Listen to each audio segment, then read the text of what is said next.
Hello, YouTube. Welcome back to the Faith-Based Workplace YouTube channel. I'm your host, Solomon Savoy. For everyone that has been here before, I want to just say I appreciate your support and welcome back. For all the new subscribers, or new watchers, I should say, I pray and hope that you become a subscriber by clicking the bell. That way you get notified every time I upload. This video, we're going to do don't ever make excuses for the narcissist. Don't ever make excuses for the narcissist.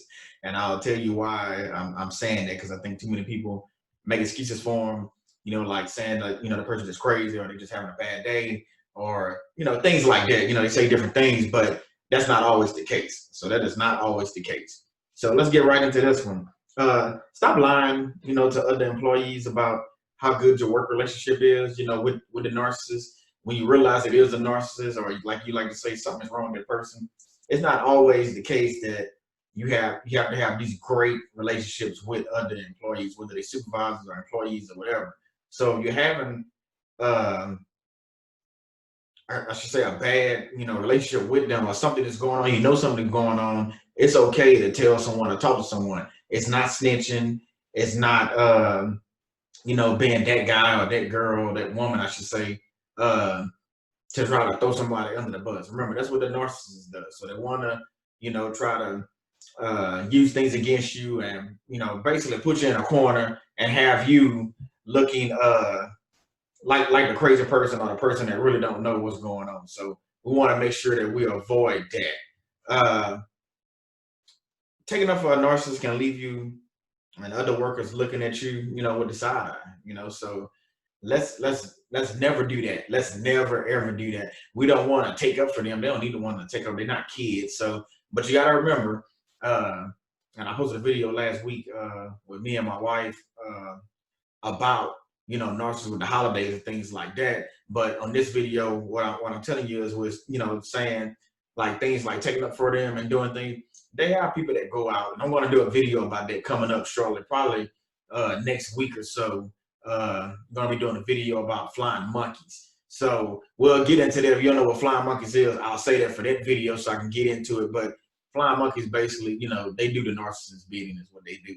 How many of you, have made excuses only to be thrown under the bus? Remember, I just said thrown under the bus. So you didn't made these excuses for this person, whether it's male or female. We know by now that narcissists can be male or female. So how many of you have made excuses for them? And you're looking back like, man, what just happened? Like, what, I thought this was my friend.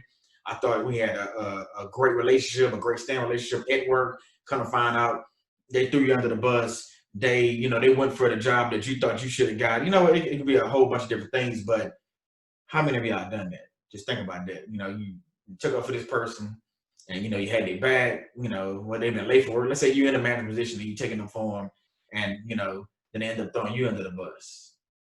It happens. It happens a lot, actually. It happens more times than not. So let's just remember that. Let's not take up for these people. Let's pay attention to what's going on. I'm praying for y'all, whatever is going on at work, that you just realize that not all people at work are your friends, and they sure not your family.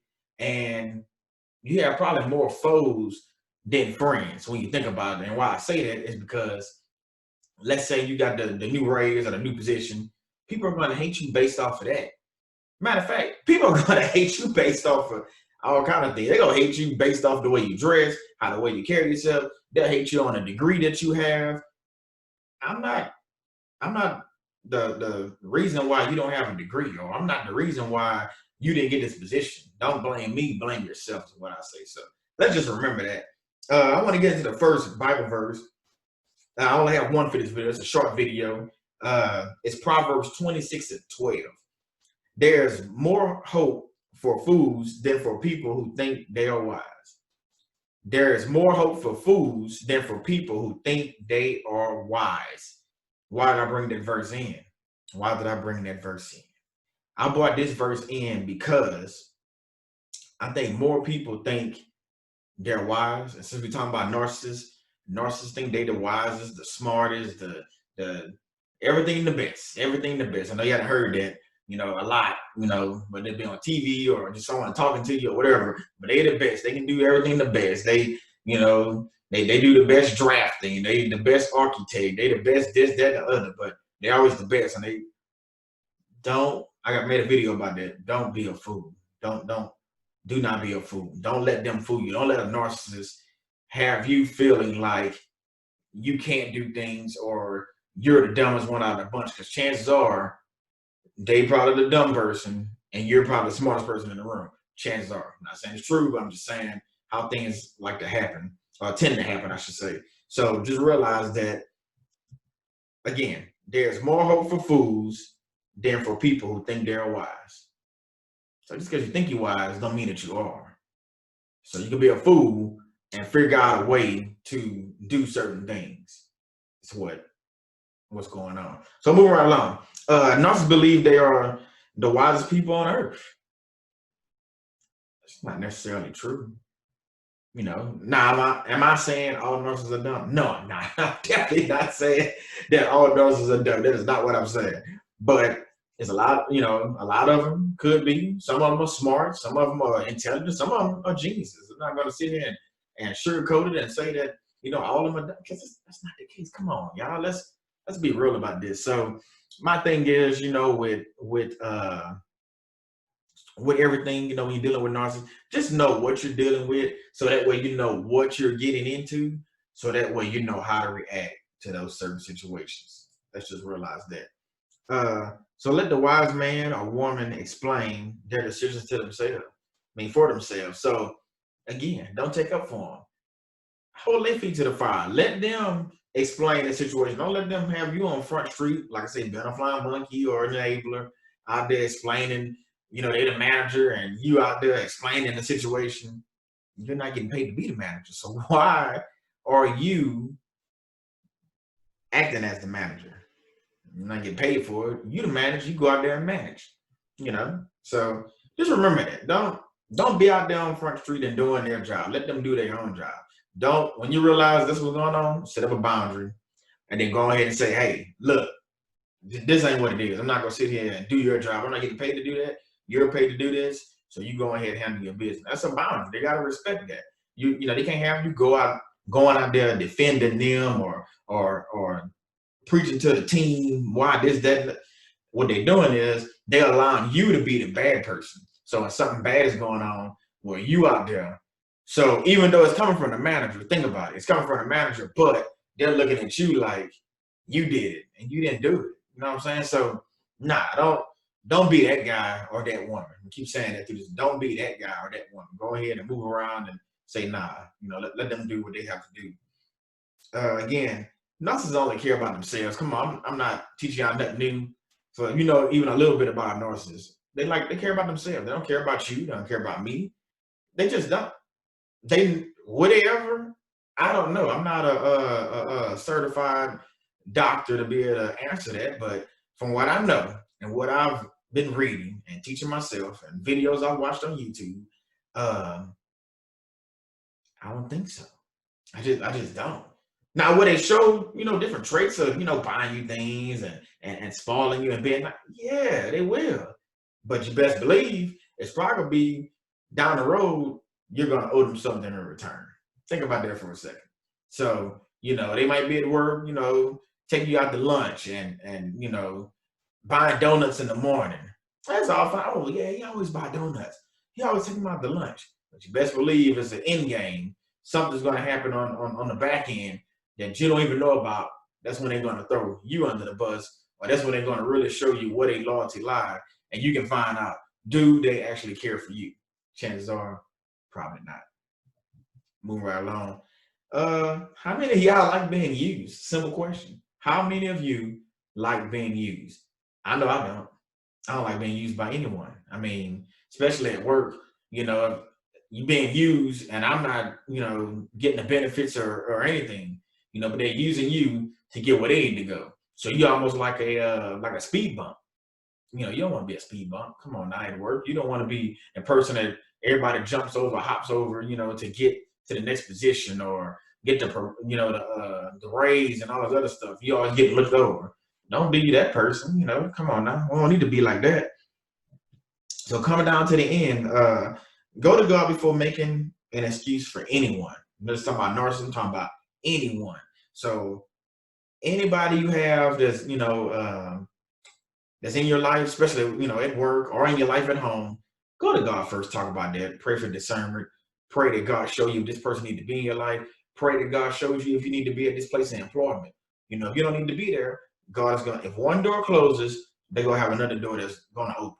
And I'm gonna say it's probably not gonna be in your time. It's gonna be in God's time. But just pray about it and remember, when you pray about it, God is gonna follow through with this. So be careful what you pray for at the same time. So if you're making good money and it's something you can deal with working with this narcissist, hey, do what you got to do. Pray to God about it. If you think you can stay and handle it, do what you got to do. Maybe you're supposed to be at that place of employment. I'm not telling you to go out there and quit. Maybe you're supposed to be there, and maybe you're supposed to be able to be there and encourage others. Lead them to Christ and things like that. So you never know what God has in store for you. So let's just remember that. And then also remember, with dealing with narcissists at work, God might be putting them in a situation to learn something. So you can't keep going around saving everybody. You can't be Superman and Captain Marvel and whatever you want to call yourself. You know what I'm saying? Out there trying to save everybody. You're always giving them money. Now think about this. Y'all both working at the same job. Y'all making the same amount of money, or close to say y'all making 6 figures. So why is this guy borrowing money from you? Maybe he got a money issue. Maybe he got a gambling problem. Maybe he's buying too many things that he don't need to be buying at home, like toys, 4-wheelers and all this other stuff. Maybe you need to be like, you know what? I ain't got it. Well, tell me you ain't got it. I mean, what are you gonna do? I mean, I don't have it. I'm not borrowing you money. Even if they pay it back, maybe you just stop. Let them figure out a way. It's a grown man and woman. Let them figure out a way to get themselves out of the predicament they just put themselves in. So just remember that. So y'all working, I'm not quick to let nobody borrow money anyway. That's just not my thing. But I'm just telling y'all, sometimes God is trying to show this person something. Maybe they need to fall on hard times. You know what I'm saying? Now, do we want to see it? No, we never want to see anybody fall on hard times. But maybe it's meant for them to fall on hard times so God can show them something. It's a lesson to be learned. Again, this is Faith-Based Workplace YouTube channel. This video, don't ever make excuses for the narcissist. I'm glad I was able to bring this to y'all. Like I said, if it's your first time here, hey, welcome to the channel. I hope you subscribe. I hope you click the thumbs up, the like, and also comment. We can ask questions and talk about, working with narcissists in the workplace. That is what Faith-Based Workplace is all about. I'm also working on an ebook. Ebook hopefully be coming out soon. And then, we'll get training exercises out of that. For everybody that, been on the channel before, thank you for your support. If you watched the video, thank you. If you liked a video, thank you. And if you commented on the video, thank you. I really appreciate it. And I hope to see more people, supporting the channel as far as commenting and liking the channel. You view it, go ahead and like it, because I try to do that, as much as I can. If you somebody page on YouTube, I try to make sure I like it, comment if I can, even if it's a small comment, try to do a little quick comment. That way they know they are being supported. Sometimes at the end of the day, that's all people want. They want somebody to want to know that somebody is supporting them, So let's do that. Once again, hey, you can check me out on the website, www.faithbasedworkplace.com. I have that in the description. I'm on all social media. You can reach me at LinkedIn. Pretty much on LinkedIn, Facebook, and then Instagram a lot. I'm on Twitter sometimes, but still trying to figure that out. But again, they are Faith-Based Workplace. You can reach me and just give me a shout out. So once again, like I said, I'm your host, Solomon Savoy, Faith-Based Workplace YouTube channel. I pray for you, pray for yours, and I hope to see you again next time. God bless.